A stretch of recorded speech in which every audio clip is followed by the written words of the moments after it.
नहीं उठा जा रहा सुबह 5 बजे। रजाई से बाहर निकलने की इच्छा नहीं हो रही।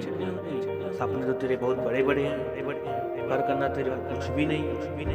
आखिर क्यों? अगर सुबह जागने की तेरी औकात नहीं तो फिर तुझे बड़े सपने देखने का कोई हक नहीं। अगर तुम चाह रहे हो कि सिर्फ रजाई में बड़े बड़े लेट कर सिर्फ बड़े बड़े सपने देखना, तो देखो इससे कुछ भी नहीं होने वाला, क्योंकि करना तो कुछ भी नहीं तुम्हें। तो वही सोचकर अपने मन को तसल्ली दिलाओ, क्योंकि तुम्हारे बस का कुछ भी नहीं है। तुम कुछ भी नहीं कर सकते। तुम एक कायर पुरुष जो सिर्फ लंबी लंबी बातें करना चाहते हो। करने की बात आएगी तो तुम मुझ छिपाकर भागोगे, कायरों की तरह।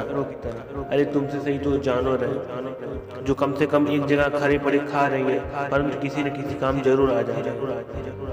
मुझे पता है, सभी बातें सुनकर बुरा तो लगा ही होगा, तो इससे मुझे घंटा नहीं फर्क पड़ने वाला।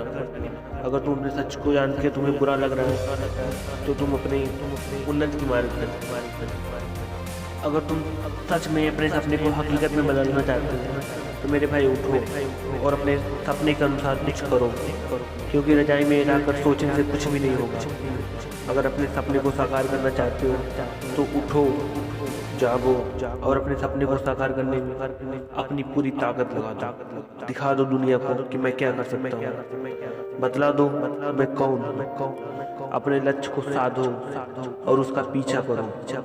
जिस तरह एक बगुला पानी में रहकर शांति से एक टक अपने शिकार को देखता रहता है, और जैसे ही मौका पाता है वो अपने शिकार को अपना बना लेता है, ठीक उसी बगुले की तरह अपने लक्ष्य के प्रति शांति से एक टक उस पर अपनी पूरी जी जान लगा दो, जब तक कि वह लक्ष्य आपका शिकार न हो जाए और आपके शांत रूपी मन को आपका आलस आपको फटका रहा है। जिस तरह अगर बगुला शांत जल में अगर हलचल करे तो उसका शिकार उससे दूर हो जाता है, ठीक उसी तरह आपका मन जिसको आपका आलस आपके लक्ष्य से दूर ले जा रहा है, तो अपने मन को एक धागे में बांधो। आपका मन हमेशा सोना चाहता है, हमेशा आलस्य में रहना चाहता है, परंतु उसे उसकी मनमानी न करने दो।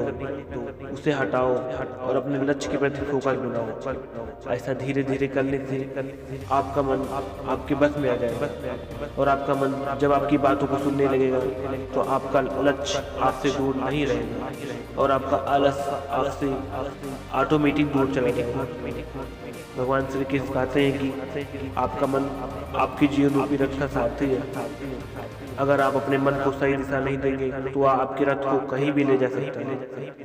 इसलिए अपने मन रूपी सारथी को आप अपने अनुसार चलाइए, ना कि आप मन के अनुसार। जब ऐसा हो जाए तो आपका जीवन सुखमय और आनंदमय हो जाएगा। स्वामी विवेकानंद ने कहा है, उठो मेरे से रो, इस भ्रम को मिटा दो कि तुम निर्भर हो। तुम एक अमर आत्मा हो, स्वतंत्र हो, तुम धन्य हो, सनातन हो। तुम तत्व नहीं हो, ना ही शरीर है। तत्व तुम्हारा सेवक है, ना कि तुम तत्व के सेवक हो। उठो और अपने लक्ष्य के प्रति जागरूक हो। जब तक मेहनत करो जब तक आपका लक्ष्य आपके सामने नहीं। आलस करने से पहले जरा एक बार आप अपने परिवार के बारे में सोचिए, अपने पिता के बारे में सोचिए जो आपके लिए दिन रात मेहनत कर रहे हैं, दिन रात दूसरों की सेवा कर रहे हैं ताकि आप पढ़ सकें, लेकिन आप तो आलस्य में ही चूर हैं।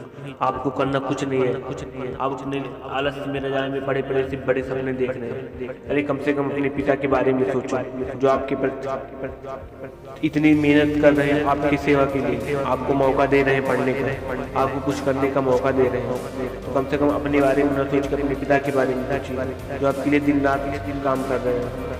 तो अपने लक्ष्य को हटाइए, अपने लक्ष्य को अपने मन में जागरूक कीजिए और आलस को दूर कीजिए, क्योंकि आलस आपको अपने लक्ष्य से हटा देगा। तो इसलिए आप अपने मन को अपने काबू में कीजिए और उससे अपने आलस्य को